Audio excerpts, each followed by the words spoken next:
Les pros du risque. Le podcast sur la prévention des risques professionnels, présenté par Sophie Larmoyer.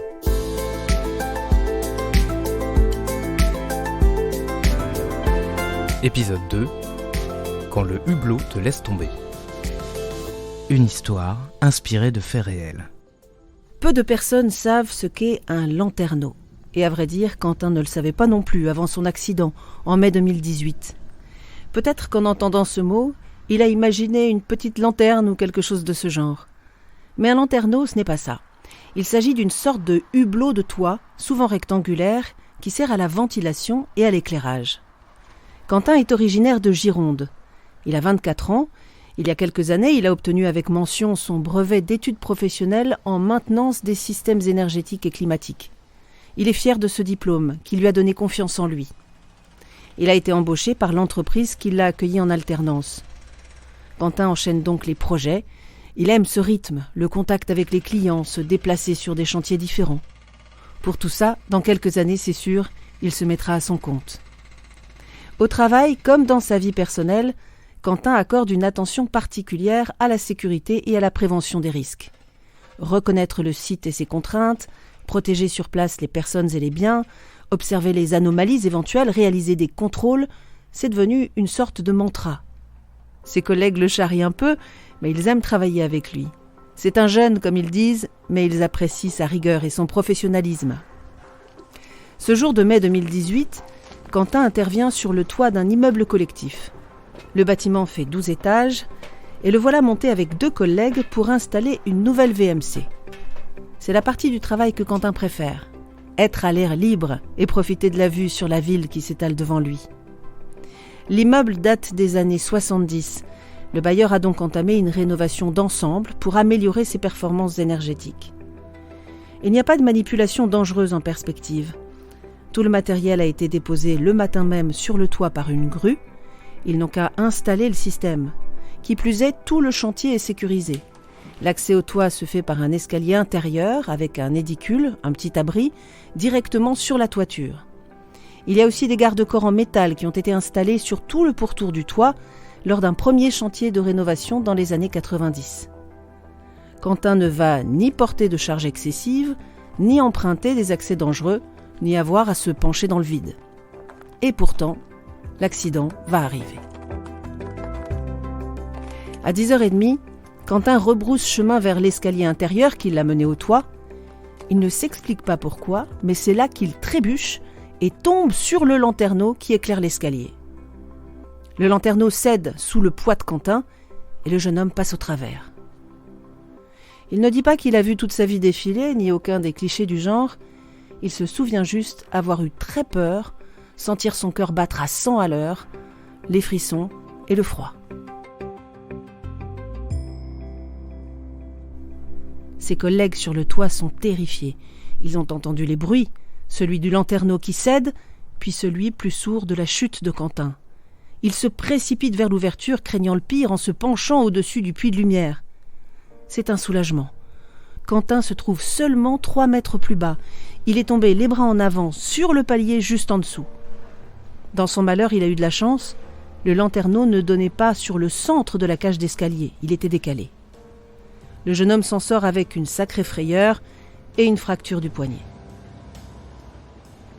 Il faut dire que certains lanterneaux sont équipés d'une grille en sous-face, sous la bulle justement, pour prévenir ce type de chute, mais pas celui-ci, qui avait été installé dans les années 2000. Quant à sa fragilité, c'est juste une question d'usure. On pourrait croire qu'un lanterneau résiste sans problème au poids d'un homme, et c'est le cas à la sortie d'usine, mais ils sont généralement composés de matériaux plastiques de type polypropylène qui se fragilisent avec le temps. Personne ne s'est donc soucié de la fragilité possible du lanterneau. Un mauvais réflexe classique quand il s'agit d'une ouverture qui paraît parfaitement scellée. D'ailleurs, le risque n'avait pas été identifié par les différents acteurs de la sécurité du chantier. Quentin, pour sa part, s'en est tiré sans séquelles à long terme, mais avec 110 jours d'arrêt de travail tout de même. Il lui arrive d'y repenser, mais pas au point de changer de travail ou de renoncer à son projet de création d'entreprise. Et il n'a pas renoncé non plus à monter sur les toits.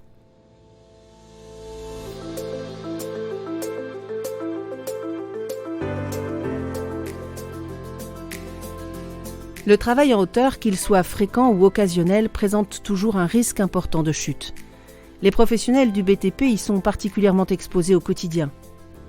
Julien Boudier, ingénieur à l'assurance maladie risque professionnel, spécialiste de la prévention dans le secteur du bâtiment et des travaux publics, nous apporte son éclairage sur l'accident de Quentin. Ce cas est vraiment très représentatif de ce qui peut se passer dans les chutes de hauteur, puisque les chutes à travers les structures fragiles des bâtiments représentent un nombre important d'accidents chaque année. Et les chutes à travers les lanterneaux de désenfumage ou les puits de lumière représentent à peu près un tiers des accidents à travers les toitures fragiles. Ces lanterneaux, donc ces éléments qui permettent de laisser passer la lumière pour les bâtiments, vont se retrouver dans de multiples typologies de bâtiments. On va retrouver des bâtiments industriels, des bâtiments commerciaux, on va retrouver ça dans des logements, avec une possibilité parfois d'accès assez facile en toiture. Donc on va avoir possibilité que de nombreuses personnes y interviennent et malheureusement passent à travers.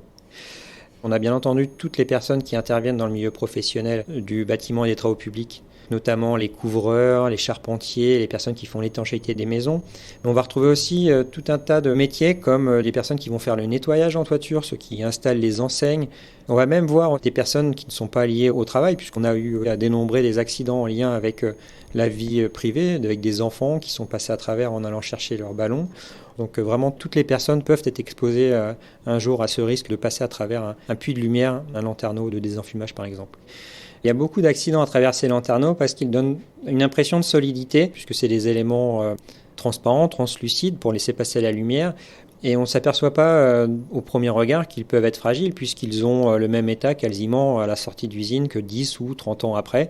Malheureusement, avec les rayons UV, avec les intempéries, le vent, la neige, on va avoir des matériaux qui deviennent fragiles et qui peuvent casser simplement sous le poids de la personne ou même d'une caisse à outils, d'un élément un peu plus léger. Une des préconisations qui est la plus simple, c'est de faire en sorte que sous le lanterneau, il y ait une grille résistante au passage d'une personne. D'autres solutions peuvent exister, comme la mise en place de garde-corps en toiture autour de ces puits de lumière. Ça peut être aussi l'installation de filets de protection au-dessus ou en dessous de ce lanterneau, permettant simplement d'éviter le passage de la personne. On note dans le secteur de la construction la plus grande proportion de chutes de hauteur, mais aussi celles dont les conséquences sont les plus graves. Julien Boudier revient sur les chiffres clés de ce type d'accident du travail. Les chutes de hauteur, de manière générale, représentent 12% des accidents, tous secteurs confondus, ce qui représente en 2021 22 000 accidents du travail. Et plus précisément, pour le bâtiment et les travaux publics, on a un chiffre plus important puisque les chutes de hauteur représentent 17% des accidents du travail. Et une des particularités des chutes de hauteur dans le bâtiment et les travaux publics, c'est bien qu'il y a une fréquence moindre, on a une gravité des blessures vis-à-vis des personnes qui chutent assez importante, de pathologies type fracture jusqu'à malheureusement des incapacités très lourdes, voire des décès.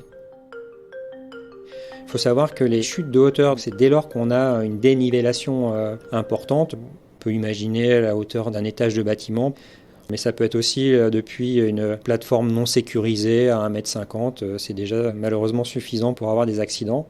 On peut retrouver des chutes depuis des planchers de construction de bâtiments. Nous retrouvons aussi des chutes à travers des réservations comme les réservations d'escaliers lors de la construction des maisons. Une réservation d'escalier étant l'espace libre dans le plancher pour pouvoir venir poser l'escalier.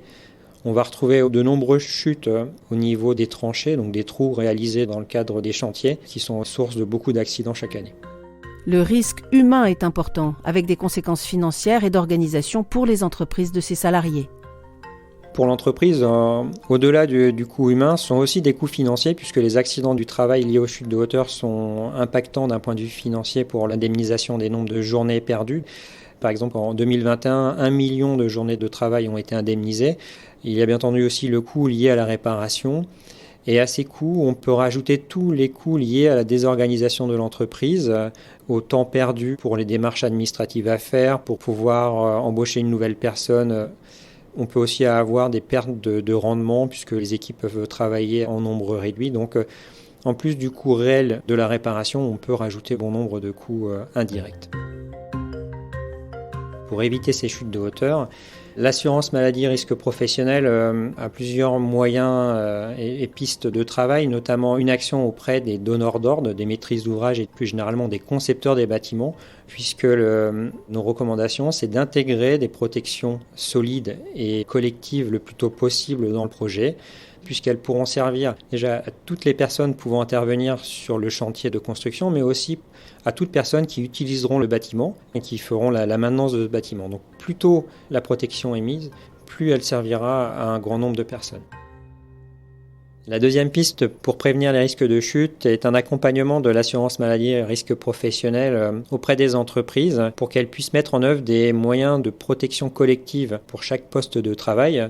Ça peut être des garde-corps comme l'installation de filets, ça peut être l'orientation vers des équipements plus sûrs comme l'utilisation de nacelles de chantier où le travail peut se faire en sécurité. Et on a aussi la possibilité d'intervenir auprès des entreprises pour avoir une réflexion plus générale sur leur mode opératoire de construction pour que ceci puisse se faire en sécurité.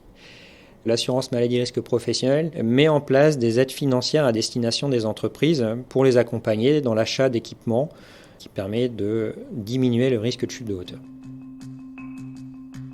Les avantages pour les entreprises dans la mise en place de ces systèmes de prévention sont multiples. Bien entendu, déjà ça permet de garantir la sécurité des salariés intervenant sur les chantiers ou sur les bâtiments. Ces mesures permettent aussi d'avoir une approche plus globale de l'organisation des chantiers, puisque travailler en sécurité, travailler avec des équipements spécifiques permet un travail de qualité, permet de gagner sur les délais et puis d'améliorer l'image de marque de l'entreprise. Donc en améliorant les conditions de travail sur les chantiers, ça permet de valoriser la profession et de recruter plus de personnes et surtout de fidéliser les personnes qui travaillent aujourd'hui sur les chantiers.